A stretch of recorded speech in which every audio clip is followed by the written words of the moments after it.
Je m'appelle Abigail Wanzambi-Lusambo, je suis combattante de l'UDPS, donc acteur politique, puis entrepreneur. Au sein de l'UDPS, l'UDPS ne s'est pas battu que pour que les combattants aient tous des Range Rover, aient tous, je ne sais pas, des ML, des Jeeps, je ne sais comment, des villas, par-ci par-là, mais c'est pour l'intérêt du plus grand nombre commun de mortels. Donc je demanderai vraiment à la population de nous accorder assez de temps et de laisser le chef de l'État travailler. J'interpelle nos partenaires des privilégier l'intérêt du peuple parce que ça ne serait pas la victoire que de Félix Tshisekedi, ce sera la victoire de tout un peuple. Donc c'est tout le monde qui va gagner. On m'a appris que les grands esprits ne parlent pas des personnes. L'affaire Kamere est à la justice. Est-ce que c'est l'UDPS qui l'a arrêté? Non. Le chef de l'État, depuis qu'il est entré en fonction, n'a pas violé un seul article de la Constitution. Se décider de marcher avec eux devant un fait. Il n'a pas voulu créer une crise. Mais malheureusement, cette coalition n'a pas fait avancer les choses. Mais bon, peut-être dans les jours à venir, dans un autre numéro, je vous montrerai que s'il faudrait fouiller une crise, il y en aura. Et la personne qui est censée constater qu'il y a bel et bien créé, c'est le chef de l'État. On m'appelle Abigail Wanzambi-Lusambo, je suis combattante de l'UDPS, donc acteur politique, puis entrepreneur. Au sein de l'UDPS, je suis chargée de communication adjointe du corps de l'élite scientifique de l'UDPS. Et puis je suis présidente fondatrice de ma fondation qui porte mon nom, Abigail Wanzambi-Lusambo, en sigle AWALUS. En gros, voici ce que je suis, sans compter mon côté entrepreneur dans beaucoup de domaines. Voilà. Ok, merci beaucoup. Vous êtes de l'UDPS, actuellement il y a des échauffourées entre vous, les combattants, SPC, Cash, FAMAS, ça ne va pas. Vous avez un président qui est au pouvoir, il y a cela 2 ans passés. C'est comme si il y a les centres d'avancer. Vous pouvez nous dire qu'est-ce qui se passe aussi? Bon, il faut être clair, carte sur table, on va le dire, on va se dire des vérités aujourd'hui. La réalité, c'est que nous étions en coalition avec nos partenaires, nos ex-partenaires, le FCC, qui nous a empêchés de réussir le projet que nous avions pour servir le peuple.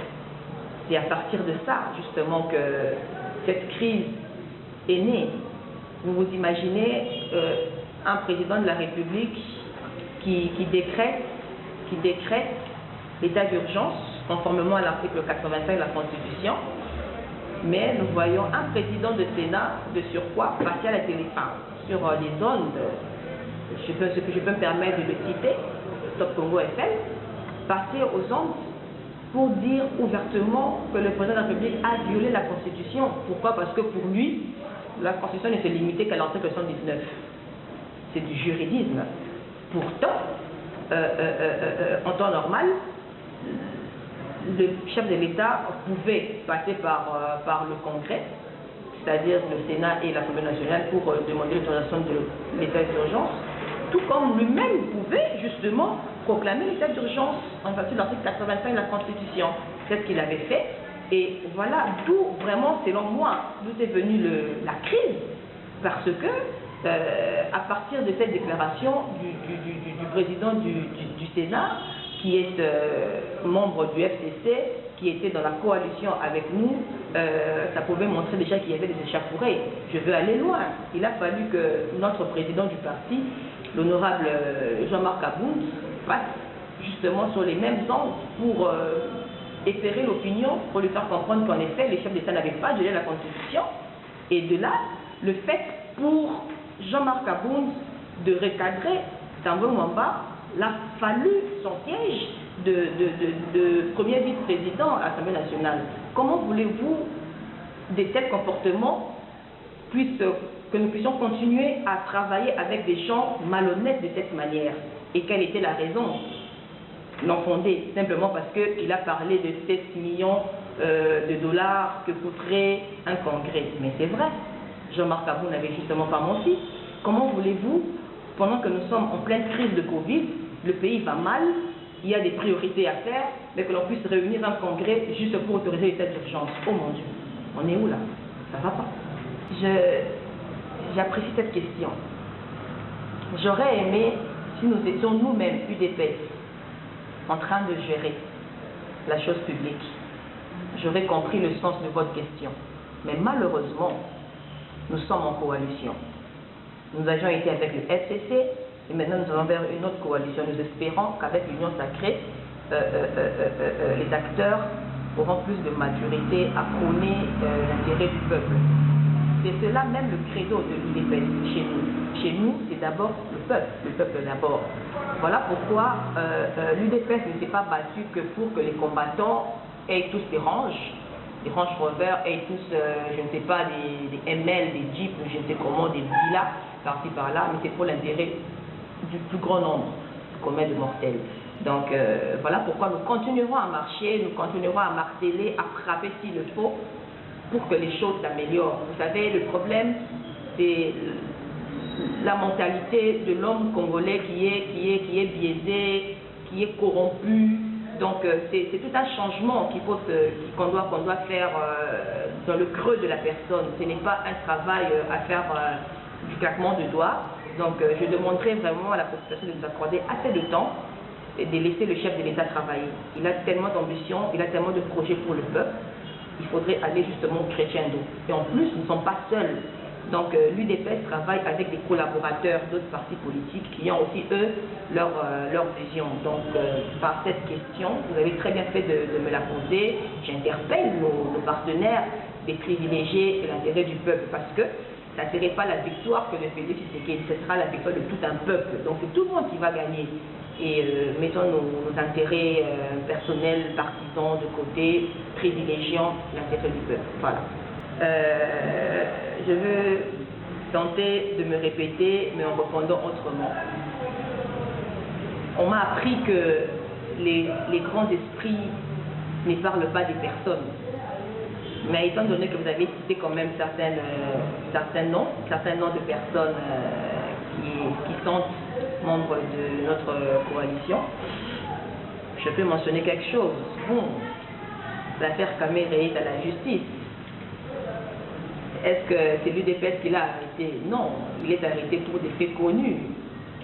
Et d'ailleurs, je préfère m'abstenir sur ce cas parce que c'est un sujet tellement délicat où nous avions reçu recommandation au sein du parti de ne pas aborder l'affaire Kamere parce que c'est justement un de nôtres qui est arrêté. L'arrestation ne peut jamais faire la joie de l'UDPS que nous sommes. Donc son affaire, nous laissons entre les mains de la justice. J'ai ouï dire qu'il avait interjeté appel. Attendant la suite, nous espérons que la justice sera totalement équitable et la vérité se saura tôt ou tard. Bon, l'affaire, vous avez parlé de l'affaire toute la cas, c'est un cas honteux à soulever parce que nous savons les raisons de son... J'ai dit les raisons au pluriel parce que nous connaissons les forfaits qu'il a commis, qui lui ont valu sa démission. Bon, devrais-je faire l'apologie d'antivaleurs? Je ne crois pas. Je suis UDPS, j'y prends les valeurs. Lorsque quelqu'un m'y conduit, c'est la moindre des choses.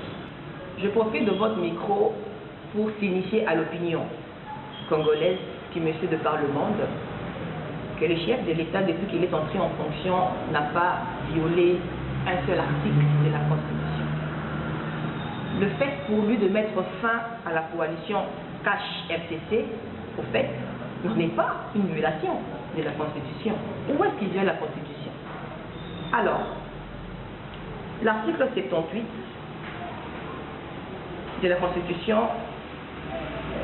dispose justement que le gouvernement est issu au sein, est formé à l'issue de la majorité parlementaire.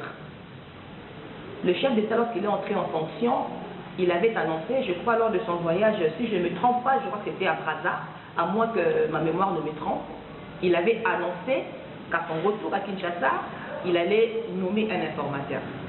Mais nos amis du FCC, malhonnêtes qu'ils sont, ils ont boutiqué quelque chose de vite fait. Alors lui, étant que sage, n'a pas voulu créer une crise politique. Il s'est dit, bon, on va avec cette majorité de fait. Il a fermé les yeux, il a cru justement à un changement. Parce que bon, tout le monde change, hein? Personne ne peut rester forcément mauvais. Parce que nous connaissons la gestion calamiteuse de 18 ans passés sous le régime Kabila. N'ayons pas peur des mots, disons les choses vraies. Alors, le chef d'État, Félix Tshisekedi Tshilombo, s'est décidé de marcher avec eux devant un fait. Il n'a pas voulu créer une crise. Il a fermé les yeux, il est passé outre. Mais malheureusement, cette coalition n'a pas fait avancer les choses. De ça, je vous rappelais que il y a eu des pensionnaires qui n'ont pas été payés des mois et des mois sciemment dans le but de soulever la population. Dans sa casquette de chef de l'État, censé veiller à ce que tout se passe bien dans le pays et que les choses ne se passaient pas comme il le devait, il a trouvé justement une solution palliative. Il n'a pas donné la Constitution parce qu'il n'est pas passé à la dissolution du Parlement. Alors là, on parlerait peut-être des agressions de la Constitution parce que vous m'aurez dit qu'il n'y a pas eu crise persistante entre le gouvernement et l'Assemblée nationale. Mais bon, peut-être dans les jours à venir, dans un autre numéro, je vous montrerai que s'il faudrait fouiller une crise, il y en aura. Et la personne qui est censée constater qu'il y a bel et bien crise, c'est le chef de l'État. Mais de là, c'est une parenthèse que je ferme immédiatement. Je veux revenir à votre question et celle de vous montrer que le chef de l'État, c'est lui l'arbitre. C'est justement lui l'arbitre en fonction de l'article 69 de la Constitution. Et pour ce fait, il a justement initié les consultations dans le but de savoir mais qu'est-ce qui ne va pas, qu'est-ce qui bloque, qui est l'émergence tant voulue. Lorsqu'il est entré au pouvoir, on a semblé voir les choses changer, bouger. Et après, directement, l'envoi des blocages, par-ci par-là, je vous ai épinglé un élément, tantôt ici, si vous voulez, la liste est tellement longue, mais je n'aimerais pas faire l'apologie des personnes qui se sont méconduites dans la gestion de nos pratiquement 2 ans. Le chef de l'État a initié les consultations. C'était justement dans le but de savoir identifier le problème pour trouver les solutions. Dans sa casquette d'arbitre, il en a arrivé à la dissolution, oui, de la coalition FCC-Cash. Ça ne veut pas dire que le Parlement est mort, ça ne veut pas dire que le Parlement est divisé, ou on est allé à la dissolution du Parlement, pas du tout. Il a justement décidé de mettre fin à cette ancienne majorité pour créer une nouvelle majorité, avec certes la majorité des mêmes députés, mais maintenant avec une nouvelle vision. Cette vision est la maturité politique de bel et bien mettre l'intérêt du peuple avant toute chose. Par l'union sacrée, quand vous me demandez pourquoi tout réussit à Félix Tshisekedi, vous répondre serait en tout cas, ça prouve à suffisance que c'est un produit du peuple. Il provient de la population. Nous n'avons jamais vu où un président s'adresse à la nation, où le discours du chef de l'État sont suivis dans des bars, comme si c'était un match. Oh mon Dieu, c'est du jamais vu. Où son cortège est intercepté par la population pour le saluer en passant, pour lui dire, eh bien, monsieur le président, vous nous avez entendus. Ça prouve à suffisance qu'il y a communion entre la population et son président de la République, qui est Félix Tshisekedi. Et bien, l'union sacrée, c'est cette, bon, comme un immortel l'appelle la barque. Cette barque que Noé avait créée pour sauver le peuple, la population, du naufrage qui devait, de la pluie qui devait tomber et qui allait détruire justement le monde. C'est justement ça le côté pacificateur de Félix Tshisekedi. Il sait que même cette union sacrée, ceux qui viennent du FCC et la majorité, certainement, étaient méconduits. Mais maintenant, il leur donne l'opportunité de montrer au peuple congolais, comme on dit hein, d'ailleurs qu'il n'y a pas de mauvaises troupes, il n'y a que de mauvais chefs. Alors, peut-être, c'est une occasion pour ces gens qui viennent à l'union sacrée, là je cite nommément ceux-là qui viennent du FCC, de montrer qu'évidemment, eux, avait la volonté de servir le peuple, mais seulement le climat, l'atmosphère n'était pas propice. Donc je vois celui qui était à la tête du régime. Le chef de l'État, quand il est entré en fonction, il avait dit qu'il ne voulait pas la chasse aux sorcières. Son but n'est pas de lapider les gens. On avait fait table rase et passé à un nouveau départ, commencer un nouveau départ. Mais 2 ans passés, il y a eu des crocs en jambes. Nous espérons que maintenant, ceux qui viennent à l'Union sacrée, attention, cette fois-ci, nous avons ouvert l'œil et le bon. Nous n'allons plus laisser des aventures de 2 ans passés.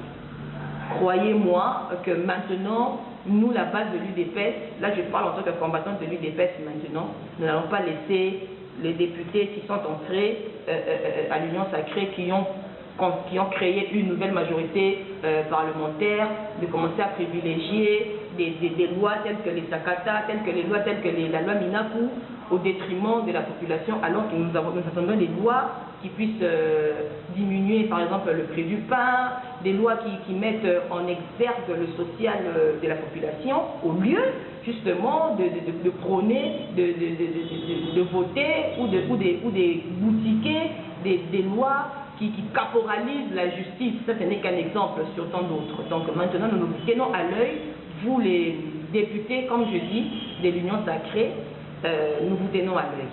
L'intérêt du peuple d'abord. Le passage en force était la destitution de l'honorable Jean-Marc Kabound. Écoutez, je ne le dis pas parce que je suis de l'UDPS. Jean-Marc Kabound a été destitué sans cause. Mais il avait dit à nouveau Tshisekedi, il parle la tête haute. Et bien évidemment, on ne s'est pas plaint. Justement, on ne s'est pas plaint. C'est cela, le côté tête haute de Kabound. Il est tombé, on lui a fait tomber. Mais ça veut dire qu'il était d'accord avec sa destitution. Il n'était pas d'accord.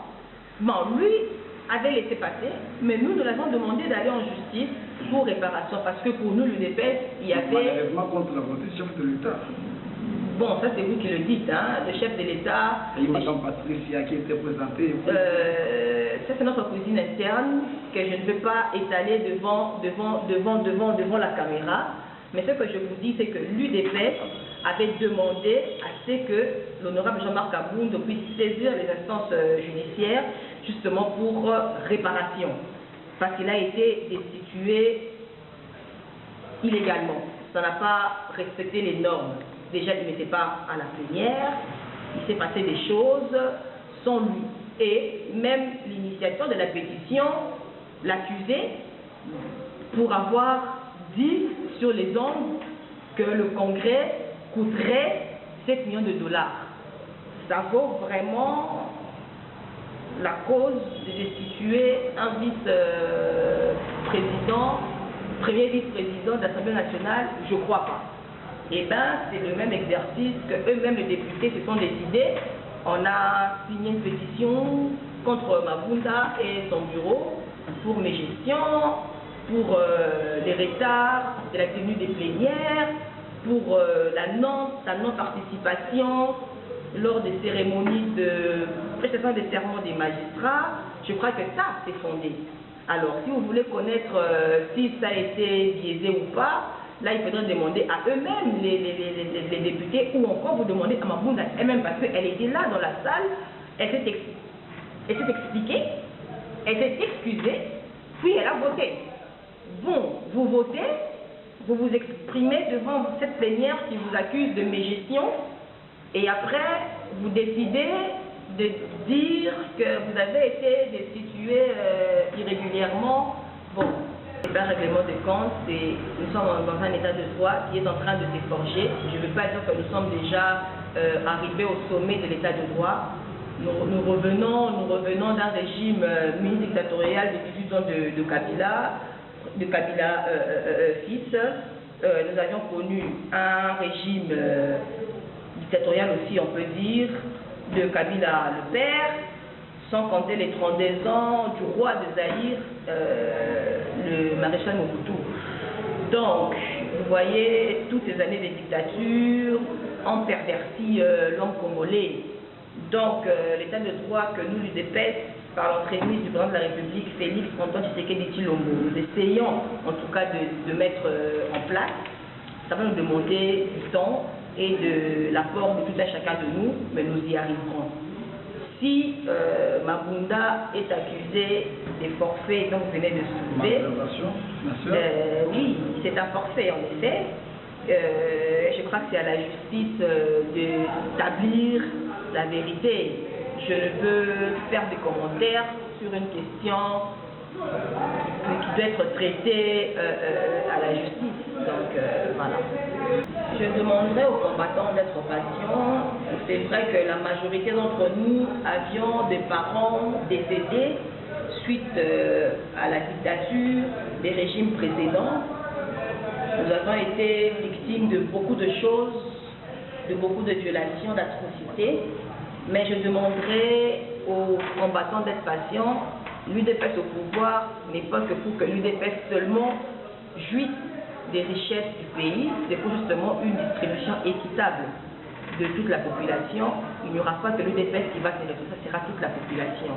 Et pour ce faire, il faudrait avoir assez de patience, accompagner le chef de l'État et ne pas être gourmand, ne pas vouloir que l'UDPS accapare de tout et de rien. Vraiment, laissons le chef de l'État appliquer sa vision comme il l'entend. Ce n'est pas que pour nous, c'est pour toute la population. Quand on dit le peuple d'abord, c'est sans couleur politique. Laissons le faire et nous verrons que le lendemain, d'ici 2023, au moins le Congolais pourra sourire. Je vous remercie. Ok, ça a été un plaisir de vous recevoir sur notre chaîne de télévision, le Cabal. Parce que ça ne sera pas le dernier rendez-vous. On a encore d'autres débats à faire. On va encore bouger en groupe ou en solo. Alors, nous allons ouvrir la porte. Bien entendu. Je reste, nous vous disons merci. Merci à vous. Merci à vous. Au plaisir.